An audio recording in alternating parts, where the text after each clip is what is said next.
Les candidats doivent avoir entre 18 et 30 ans. Au mois de janvier, ils doivent avoir minimum 18 ans. Au mois d'avril 2012, ils doivent avoir maximum 30 ans. C'est important d'être dans le gauge d'âge. Par la suite, on leur donne un numéro qui colle sur eux. C'est leur numéro qui va les identifier pendant toute la tournée d'audition. Et un formulaire qui a le même numéro dessus. Ils remplissent tout ça. Nous le remettent par la suite. On fait une petite photo d'eux. Puis après ça, tchou, on passe en audition. OK. Merci. Pas mal ça. Mon nom, c'est Jimmy Leblanc. Jimmy Leblanc, puis pourquoi tu es ici aujourd'hui, Jimmy? Ben, pour passer les auditions de Star Academy, bien sûr, comme tout le monde. Je m'appelle Sophie Girard, j'ai 19 ans, puis j'ai venu ici pour Star Academy parce que c'est vraiment trippant. Ça peut t'ouvrir une grosse porte dans le domaine de la chanson, puis ça. Puis je veux être chanteuse. C'est la combienième fois que tu fais? C'est la 5e fois que j'ai été à chaque fois. Toi, est-ce que tu espères te rendre loin dans le parcours de Star Academy? C'est sûr, ouais. je veux. Tu aimerais te rendre jusqu'à la télévision? Ouais. C'est la religion. Star Academy, quand elle passait toutes les fois, on l'écoutait. Ouais, c'était le fun. C'était un bon spectacle, Star Academy. Très beau. Ouais, très, très beau. Merci beaucoup. Ouais. Torture, essayer, Torturé! passer les oiseaux. Non, je ne parlerai pas. Oh, non, je ne parlerai pas.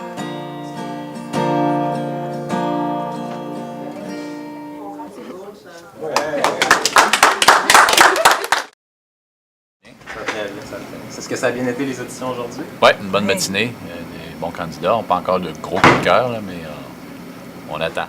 Puis vous pensez en tout rencontrer combien de candidats dans toute cette tournée-là? Parce qu'on parle de... Ça tourne à peu près autour de 5 000. De 5 000 candidats. Oui. Sur les 5 000, il va en rester combien? 80. On en regarde 80 qui vont passer en deuxième audition. OK. Puis, comment vous les choisissez, ces 80 candidats-là? C'est quoi vos critères? C'est quoi que vous cherchez chez les candidats?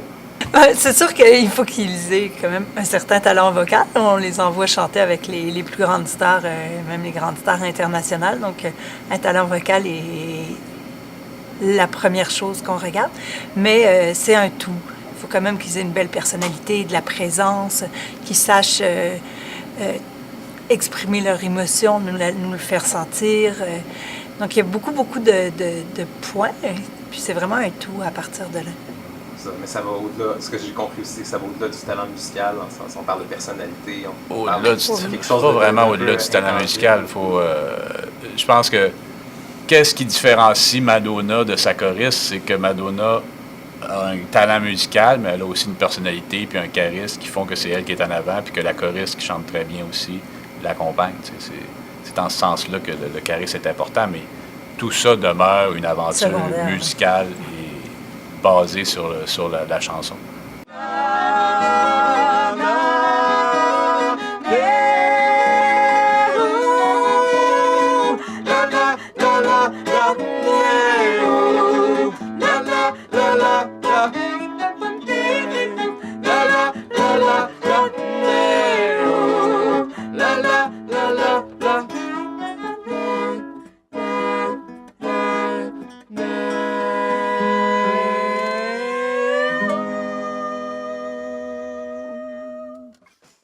Le spectacle, ça dépend ici, c'est très varié parce que je fais du spectacle, c'est pas juste mes affaires. Puis ça permet d'avoir un revenu, ça permet d'avoir plus de possibilités de jouer, mais en même temps, ce que je joue dans les spectacles, c'est pas ce que je fais dans la musique non plus. Là. ce qu'on fait, moi puis Marie-Lise, c'est plus ça, la vraie affaire. Ça me gêne moins de jouer dans le chant que d'essayer de travestir notre musique pour qu'elle passe à la TV. T'sais. C'est sûr. Mais vous autres, est-ce que vous trouvez que vous faites de la musique volontairement dure d'accès? Je pense jamais à ça, moi, quand je crie. N'importe Non, quoi que je crie, je pense pas, ça me vient de même. C'est ça qui me vient, je pense pas, là, je vais vraiment faire une tune compliquée, là. Ça me vient de même. Moi, j'ai tous ces éléments-là du puzzle à l'intérieur de moi qui font partie intégrante de moi, dans mon cœur aussi, tu sais. Fait que quand j'ai comme l'illumination créative, ça me sort de même. Puis je suis pas en train de me dire que je vais faire une tune que le monde comprendra pas. Ça me vient comme naturellement. C'est comme une charge, tu sais, émotive ou d'amour. Puis je suis comme, wow, c'est ça, puis j'ai le goût de la partager. Mais en même temps, l'auditeur, ça se peut que ça lui fait peur au début parce que c'est pas pareil comme ce qu'il connaît. Il est habitué à écouter des choses qui se ressemblent. Ah, c'est nouveau, mais ça ressemble à l'autre, fait que c'est facile. Mais n'importe qui prend le temps d'écouter les mots, d'écouter les sons, ou juste de s'abandonner, pas réfléchir, il va aimer ça.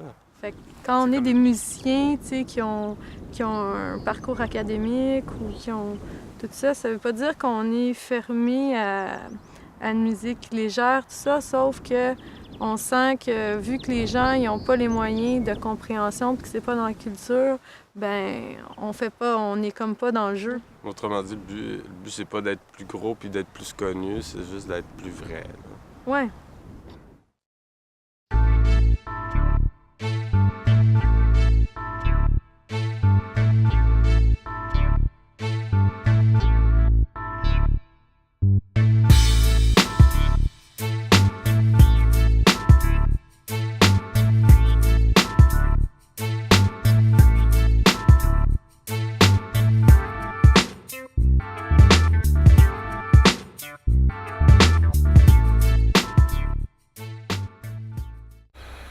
Ouais, je trouve que c'est pas facile parce que maintenant, il faut être promoteur, organisateur, en fait, faire plusieurs autres trucs qui dépendent pas juste de la musique. Il y en a qui étudient là-dedans le marketing, n'importe quoi, les relations publiques.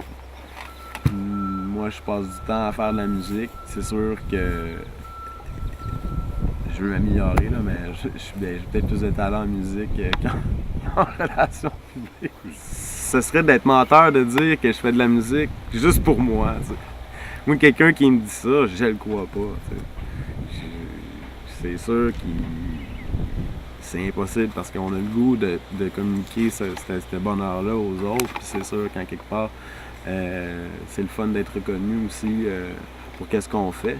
De là à dire que d'être populaire, pour être populaire, dans le fond, faut dire ce que les gens veulent entendre puis d'être gentil avec eux autres. Puis ça, c'est pas de l'art. Ça, c'est de s'exprimer soi-même. C'est s'exprimer. C'est pas de dire ce que les autres veulent entendre. C'est une autre affaire. Ça, c'est copier. Ça, c'est pas du tout la même affaire. Oui, il y en a qui sont comme drogués de ça. La célébrité, j'imagine que ça doit être une drogue. Moi, je l'ai jamais vécu, mais j'imagine que ça doit être un bon buzz. Là. Mais je pense pas qu'on fait de la musique pour être connu, mais on a le goût d'être connu pour qu'est-ce qu'on fait. Surtout quand on n'arrête pas de travailler fort pour ça. Si tu travailles plus fort sur tes trucs, mais à ce moment-là, t'espères qu'un jour que ce soit assez bon pour que soit remarqué ou quoi que ce soit.